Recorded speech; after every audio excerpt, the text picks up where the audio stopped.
안녕하세요. 앱 보호 및 위험 탐지 기술 발표를 맡은 라인 모바일 리스크 컨트롤 신민영입니다.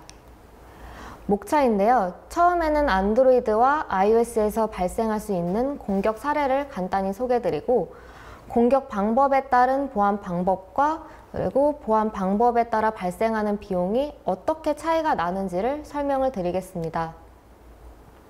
그 다음에는 다양한 보안 위협에서 에어 아머가 대응을 어떤 식으로 하고 있는지 보호 및 탐지 기술을 소개해드리고, 마지막으로는 에어 아머에 대해서 간단한 설명과 사용 방법을 알려드리도록 하겠습니다. 첫 번째, 공격 사례입니다. 공격에는 치팅 앱을 사용을 하거나 디버거를 사용하는 등 여러 가지 공격 사례가 있는데요. 저는 그 중에서 3가지 정도만 소개해드리도록 하겠습니다. 첫 번째 공격 사례는 중요 정보 탈취입니다. 안드로이드랑 iOS 두 플랫폼에서 모두 발견할 수 있는 공격 사례고요. 중요한 정보가 어플리케이션 내부에 존재하는 경우 이때 발생할 수 있습니다. 지금 예시는 RSA 암호화를 사용을 해서 서버와 데이터 통신을 하고 있는 어플리케이션인데요. 이 어플리케이션 내부에 RSA 개인키가 존재하고 이 개인키로 서버의 중요한 정보를 암호해서 전송하는 경우 이때 RSA 개인키를 탈취당하게 되면 문제가 생길 수 있습니다. 먼저 공격자는 APK 또는 iOS 어플리케이션인 IPA 파일 등을 마켓에서 다운로드 받아서 획득한 다음 여러 가지 분석을 통해 RSA 개인키를 탈취합니다. 현재 어플리케이션에서는 서버에 yes라는 데이터를 개인키로 암호해서 보내고 있다고 가정을 해주었습니다.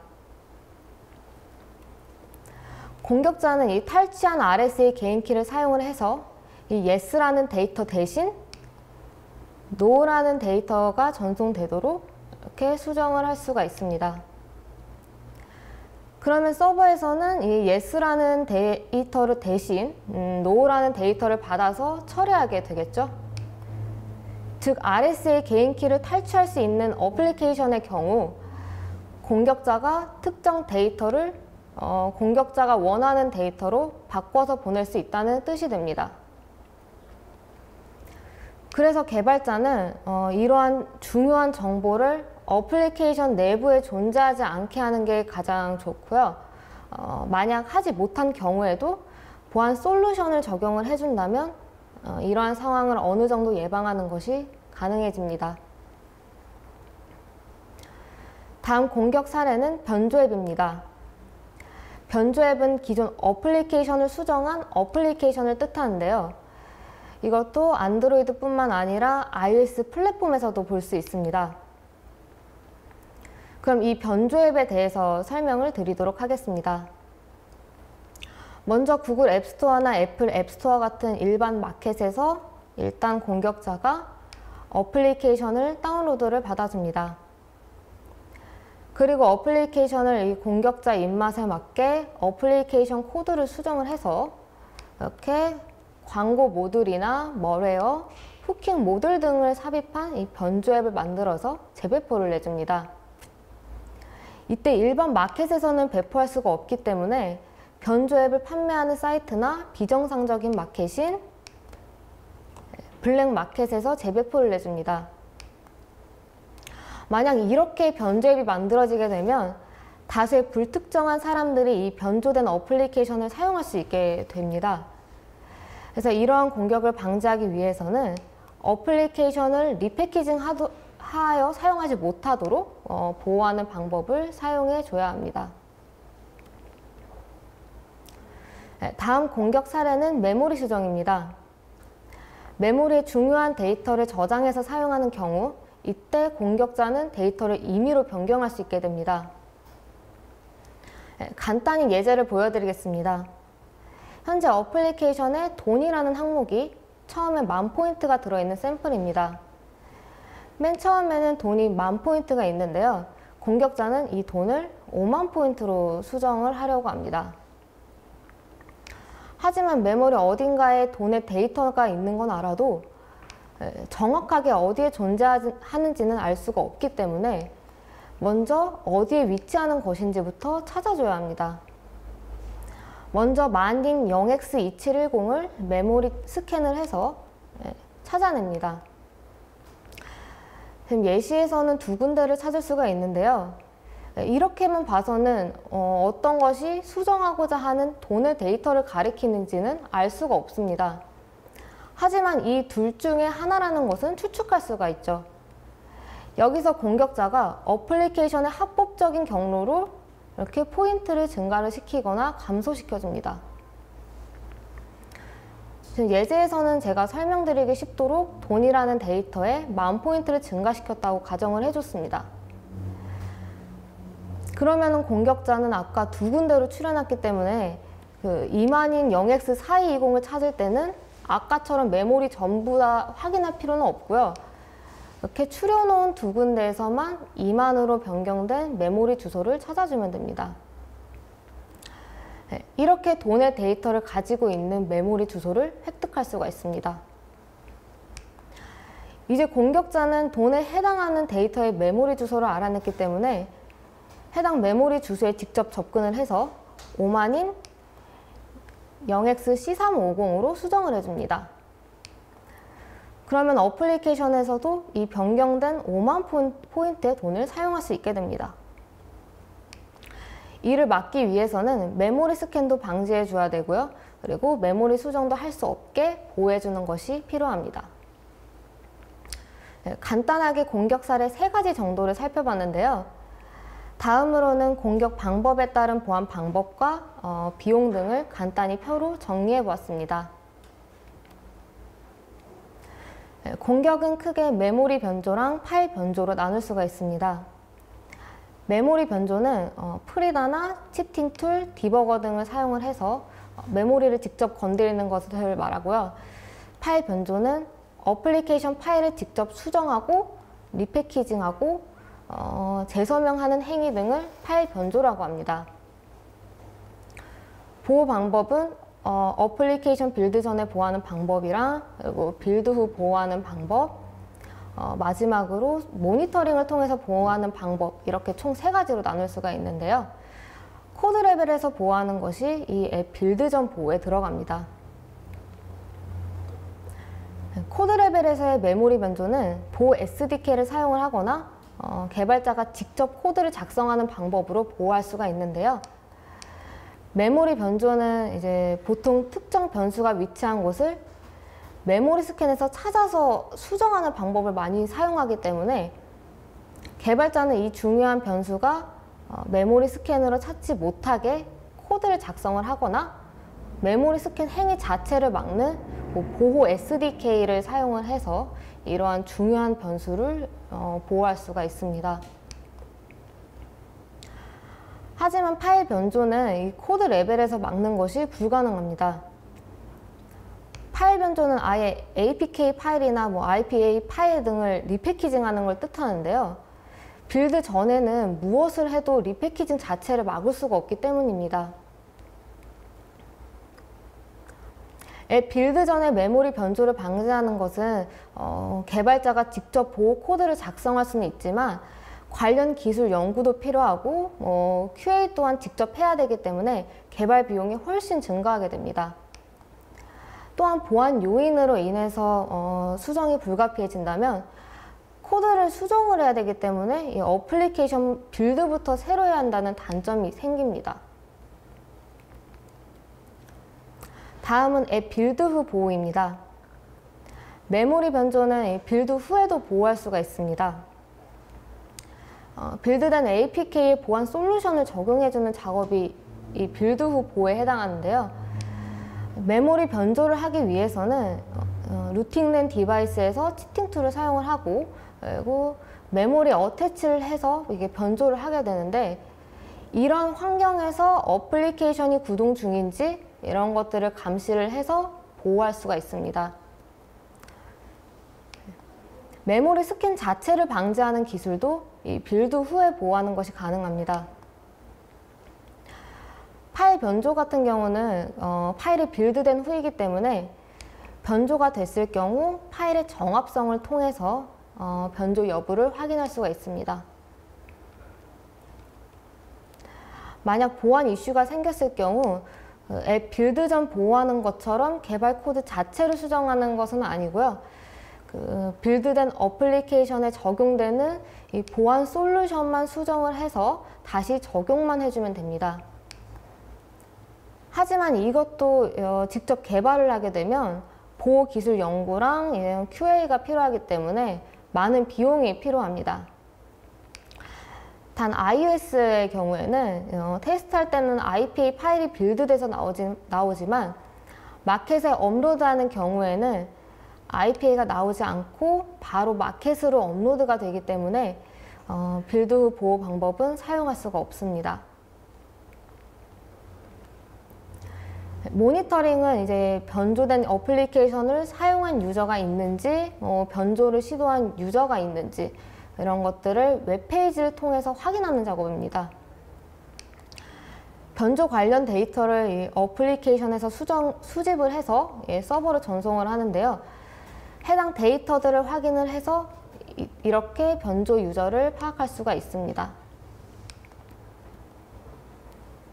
다음은 에어아머에서 사용 중인 기술 일부를 소개해 드리려고 합니다. 먼저 설명드릴 기술은 보호 기술입니다. 안드로이드 어플리케이션은 이제 보통 자바, 코틀린, C++ 언어로 작성이 되는데요. 자바와 코틀린은 덱스 파일로 빌드가 되고요.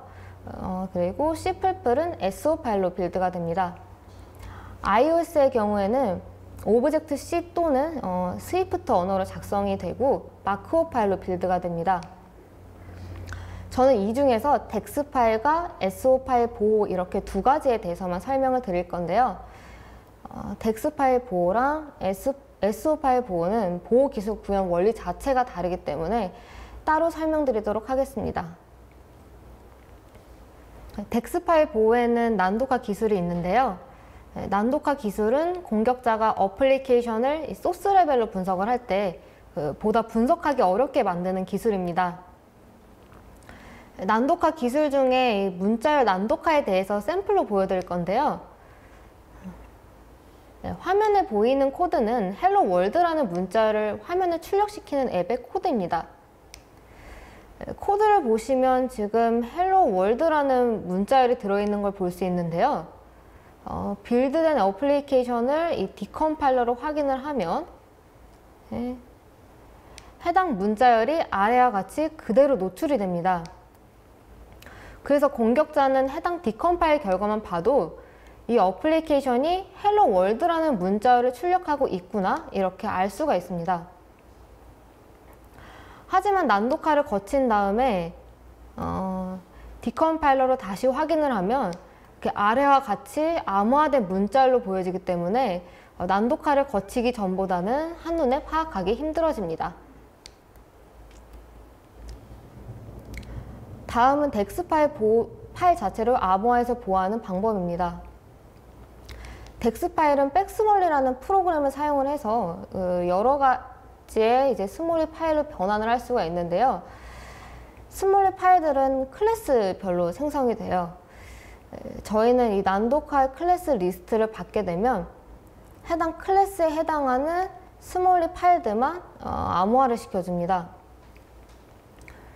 그리고 이 암호화된 클래스들을 런타임 시에 로드 시켜줘야 되기 때문에 로더가 또 필요합니다. 그리고 풀어놓았던 암호하지 않은 나머지 스몰리 파일들은 다시 덱스로 변환을 해서 어플리케이션으로 빌드를 해줍니다. 그래서 마지막으로 나오는 어플리케이션은 암호화된 클래스 파일과 그리고 런타임 시 로드해주는 로더랑 암호화되지 않은 클래스 파일이 있는 덱스로 구성이 되게 됩니다. 다음은 덱스 안티 디버깅입니다. 디버깅은 동적 분석의 한 가지 방법으로 이제 많이 사용되는 어플리케이션 분석 방법인데요. 덱스 디버거는 디버거랑 JVM 사이에서 통신을 하는 프로토콜인 JDWP를 사용을 해서 디버깅을 합니다. 안드로이드에서는 이 디버거가 붙으면 이 JDWP를 스레드로 실행시키는데요. 이 스레드가 동작하고 있어야 JDWP를 사용을 해서 디버깅을 할 수가 있습니다. 따라서 이 JDWP 스레드만 사용하지 못하게 막아버리면 이렇게 덱스 디버거를 사용할 수 없게 됩니다. 예를 들어서 JDWP 스레드가 동작하고 있는지 확인한 후 동작하고 있다면 해당 스레드를 강제 종료하는 방법으로 안티 디버깅을 구현할 수가 있습니다. 다음은 안티 디컴파일입니다. 덱스의 경우에는 이제 디컴파일러를 사용을 하면 자바 소스 코드 레벨로 보여주는데요. 안티 디컴파일은 아예 이러한 디컴파일러를 사용하지 못하게 이렇게 방지해 주는 기술인데, 디컴파일러를 분석을 해서 디컴파일러 프로그램 자체의 버그를 찾아서 이렇게 강제로 버그를 일으켜서 구현할 수 있습니다. 샘플 예제에서는 헬로 월드라는 문자를 화면에 출력시킨 간단한 프로그램인데요. 이 어플리케이션에 안티 디컴파일을 적용을 해서 JADX라는 덱스 디컴파일 툴로 디컴파일을 시도해 봤습니다. 아래를 보시면 이제 디컴파일된 내용 대신 해당 메소드는 디컴파일을 할 수 없다는 오류 메시지가 출력되는 걸 확인할 수 있는데요.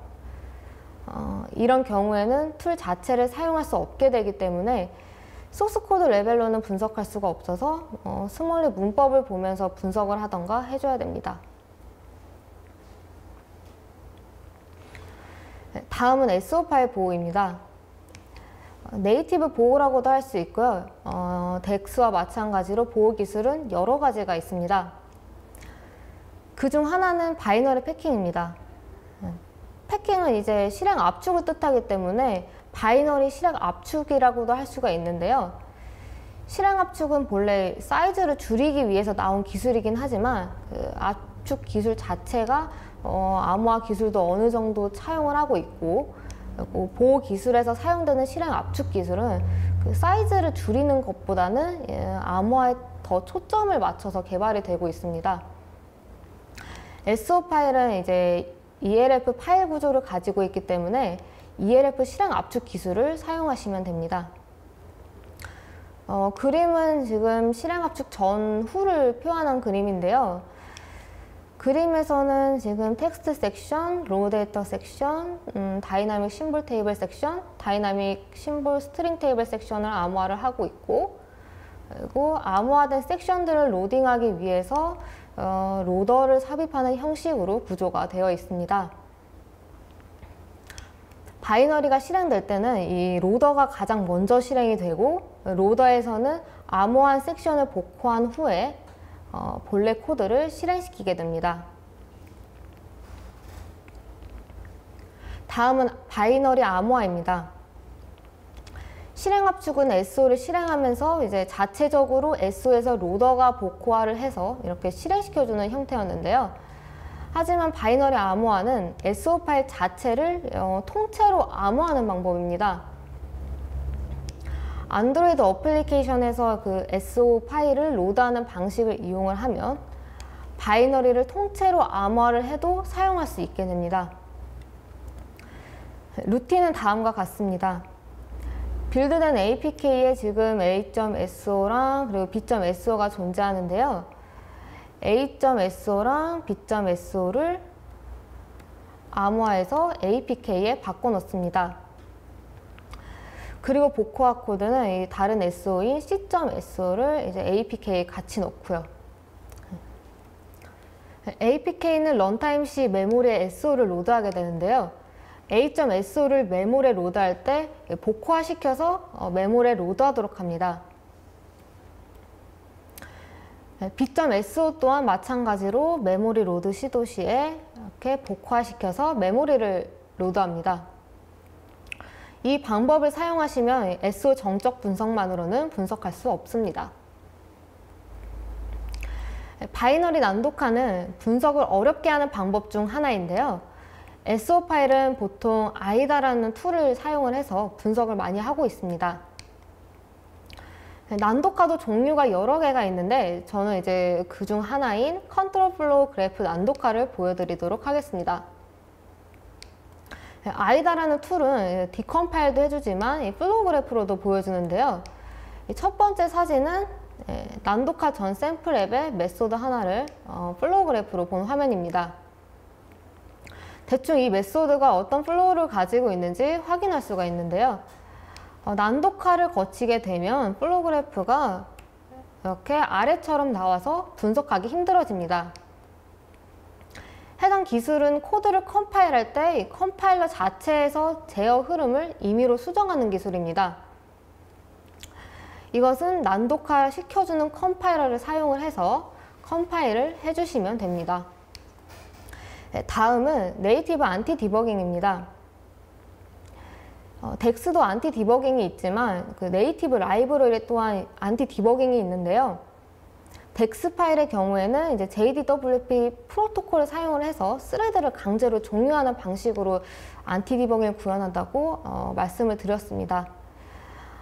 하지만 SO 파일은 이제 디버깅하는 방식 자체가 다르기 때문에 동일한 방법을 사용할 수가 없습니다. 네이티브 라이브러리 같은 경우는 이제 한 번에 여러 개의 디버거가 하나의 프로세스에 동시에 어태치할 수 없다는 점을 이용을 해야 되는데요. 예를 들어서 지금 디버거 1이 먼저 프로세스에 어태치를 해서 디버깅을 하고 있습니다. 그리고 디버거 2도 뒤이어서 동일한 프로세스에 이렇게 어태치를 시도합니다. 하지만 이미 디버거 1이 해당 프로세스를 디버거하고 있기 때문에 이렇게 디버거 2는 디버깅이 불가능하게 됩니다. 여기서 자기 자신이 이 디버거 1의 역할을 하게 되면은 다른 디버거가 어태치를 할 수 없게 되겠죠? 이를 사용하시면 안티 디버깅을 구현할 수가 있습니다. 다음은 탐지 기술입니다. 보호 기술은 원천적으로 분석 자체를 쉽게 하지 못하도록 하는 기술이었다면 탐지 기술은 현재 루팅된 환경에서 어플리케이션이 실행 중인지 디버거가 동작되고 있는지 아니면 어플리케이션이 수정이 된 건지 이런 것들을 탐지해주는 기술입니다. 맨 처음 소개해드릴 기술은 비정상 환경 탐지 기술입니다. 보통 안드로이드에서 분석할 때는 루팅된 디바이스를 사용을 하고요. 그리고 iOS에서 분석할 때는 탈옥된 디바이스를 사용을 하는데요. 안드로이드 루팅 디바이스를 탐지하는 방법에는 여러 가지 방법이 있지만 최신 안드로이드 버전의 경우에는 매지스크를 사용해서 루팅하는 게 가장 일반적입니다. 따라서 이 매지스크 툴이 해당 어플리케이션이 동작 중인 디바이스에 설치가 되어 있는지 이런 걸 확인을 해서 루팅된 디바이스인지 체크할 수가 있습니다. 또한 루팅된 디바이스는 그 루트 권한을 부여하는 수 명령어가 존재하기 때문에 이 명령어가 있는지 확인하는 방식으로도 루팅을 탐지할 수가 있습니다. iOS 파일은 이제 탈옥을 하면 CDR 또는 실레어라는 어플리케이션이 설치가 되고요. 리버티라고 이제 탈옥 우회해주는 것도 많이 사용하는데 이 세 가지를 탐지를 하시면 탈옥 디바이스를 탐지할 수가 있습니다. 다음은 에뮬레이터 탐지입니다. iOS는 이제 시뮬레이터가 있긴 하지만 시뮬레이터에선 개발 중인 어플리케이션만 실행할 수 있기 때문에 안드로이드에서만 해당됩니다. 에뮬레이터는 PC 프로그램으로 녹스, 블루스택, 지니모션 이런 것들이 이에 해당하는데요. 에뮬레이터는 특정 시스템 파일이나 패키지 그리고 프로퍼티가 존재해요. 예를 들어서 지니모션 같은 경우는 특정 프로퍼티에 지니모션이 설정되어 있고 그리고 지니모션과 관련된 파일들이 시스템 내부에 존재합니다. 이렇게 에뮬레이터 관련 파일들이 시스템에 존재하는지 파악을 해서 에뮬레이터 환경에서의 구동 여부를 확인할 수가 있습니다. 파일 변조 탐지는 리패키징, 리사이닝 등이 있습니다. APK와 IPA 둘 다 탐지가 가능하지만 리패키징 파트에서는 APK만 설명드리도록 하겠습니다. APK 경우에는 빌드 후 파일 해시 값들을 APK 어딘가에 이렇게 저장을 합니다. 만약 리패키징을 하면 어떤 파일을 하나라도 변조를 할 거고 변조가 되면 해시 값 또한 이렇게 바뀌게 되기 때문에 이를 확인을 해서 리패키징을 탐지할 수 있습니다. 리사이닝 탐지는 APK 리패키징에 대해서 어느 정도 알고 있어야 되기 때문에 같이 설명을 드리겠습니다. APK는 이제 개발자가 키스토어로 서명을 해서 배포를 하는데요. 공격자는 이 마켓에서 서명된 APK를 다운로드 받은 다음에 자기가 원하는 대로 수정을 합니다. 즉 리패키징을 하는데요. APK를 수정을 하면 이 기존에 서명한 키스토어는 이제 사용할 수 없게 됩니다. 하지만 안드로이드에서 이 어플리케이션을 실행을 하려면 이 서명단 APK여야 실행이 가능해요. 따라서 공격자는 수정된 APK를 실행을 시키려면 새로 서명을 해줘야 됩니다. 근데 기존 서명에 사용된 키스토어는 공격자가 가지고 있지 않기 때문에 공격자는 키스토어를 새로 발급을 받아서 이렇게 서명을 해줍니다. 이때 기존 서명에 사용된 키스토어 파일이랑 그리고 공격자가 리사이닝에 사용한 키스토어는 서로 다른 파일이기 때문에 이렇게 이것을 확인을 해서 리사이닝을 확인할 수가 있습니다. 네, iOS도 안드로이드랑 비슷합니다. IPA는 앱스토어에 업로드가 될 때 개발자 인증서가 아니라 애플 인증서로 서명이 돼서 업로드가 되는 형태인데요. 공격자는 먼저 앱스토어에서 해당 어플리케이션을 다운로드를 받아서 후킹 모드를 인젝트 시키거나 자기가 원하는 대로 IP를 수정합니다. 이때 APK와 마찬가지로 기존 서명을 사용할 수 없기 때문에 자신의 인증서로 서명을 해줘야 됩니다. 기존 인증서는 애플 인증서였기 때문에 이것도 확인을 하면 리사이닝을 탐지할 수 있습니다. 마지막으로 지금까지 설명드릴 기술들을 모두 적용한 에어 아머에 대해서 간략하게 소개해드리겠습니다. 보호 기술은 앞서 설명드렸던 기술들인 덱스 난독화, 아머와 SO 파일 패킹, 난독화, 아머와 안티 디버깅, 안티 디컴파일들이 전부 적용되어 있습니다. 에어아머 자체에도 해당 보호 기술이 적용되어 있고요. 탐지 기술은 루팅 탐지, 에뮬레이터 탐지, 리패키징, 리사이닝 탐지 등 아까 설명드렸던 탐지 기술도 당연히 들어있고요. 그리고 디버거가 구동 중인지 탐지하는 디버거 탐지 기술이랑 그리고 패킷이 중간에 다른 프록시 서버를 거치고 있는지 이런 것들을 탐지하는 기술, 그리고 많이 사용되는 프리다나 게임 가디언 같은 이런 치팅 앱이 설치가 되어 있거나 실행이 되고 있는 환경인지 이런 것들을 탐지하는 기술도 포함되어 있습니다. 보호 및 탐지 기술 외에도 이제 다른 기능을 제공하고 있는데요. 개발자분들이 저희 제품을 쉽게 적용할 수 있도록 홈페이지에서 어플리케이션을 업로드만 하면 해당 기술들이 적용되도록 했습니다. 또한 루팅이나 치팅 앱 사용 등을 이런 시도하는 유저들을 실시간으로 탐지를 해서 이렇게 서버에 전송을 하기 때문에 실시간으로 모니터링해서 조치를 취할 수도 있습니다. 그리고 탐지 기술은 탐지 패턴 파일이라고 있는데요. 이 파일을 저희 패턴 서버에서 실시간으로 내려받아서 그 탐지에 사용되는 형태이기 때문에 어플리케이션을 새로 업데이트를 하지 않아도 탐지 패턴을 추가하거나 수정할 수가 있습니다. 다음은 에어 아머 제품의 사용 방법입니다. 저희 에어 홈페이지에 들어가시면은 그 에어 아머 제품을 사용할 수가 있는데요. 지금 현재 화면에 나온 스크린샷은 에어 아머 사이트 첫 화면입니다. SDK는 위에 링크에서 다운로드 받아서 사용할 수 있고요. 안드로이드와 iOS 둘 다 사용 가능합니다. 하지만 빌드 후 보호는 iOS는 아웃풋으로 나오는 게 없기 때문에 안드로이드만 지원하고 있습니다.